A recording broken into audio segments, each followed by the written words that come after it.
Hey guys, it's Pastor Bruce. As I've been recording these Word on the Word videos, I've been diligent to not stand in front of some bland white background. But as we come to Revelation 21 and the glorious descriptions we see here, I couldn't think of an appropriate backdrop.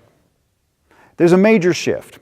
After chapter upon chapter recounting God's wrath against sinful humanity's unrepentant arrogance, fueled by Satan and his allies, we see a new heaven and a new earth.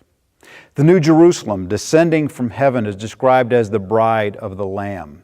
Many scholars see this as pointing to those who will live in the New Jerusalem, the church and Israel, those who believe on Jesus Christ as their Savior and their Lord. This is not simply a rework of the old order. The Lord Himself says in verse 5, "Behold, I make all things new." I like the description in verse 14. "Now the wall of the city had 12 foundations, and on them were the names of the 12 apostles of the Lamb." It reminds me of Ephesians chapter 2, verses 19 and 20.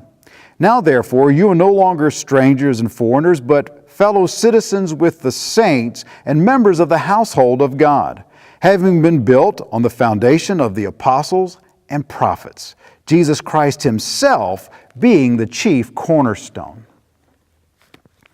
This is a glorious chapter. In fact, there's only one verse that strikes a sense of dread, and that's verse 8.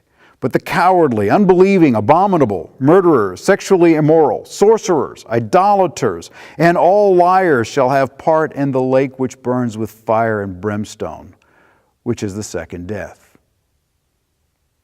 Generally speaking, these different descriptions are the usual suspects in the other lists we see in the New Testament talking about ungodly activity. But cowardly?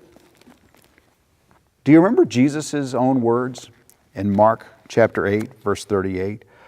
"For whoever is ashamed of me and my words in this adulterous and sinful generation, of him the Son of Man also will be ashamed when He comes in the glory of His Father with the holy angels."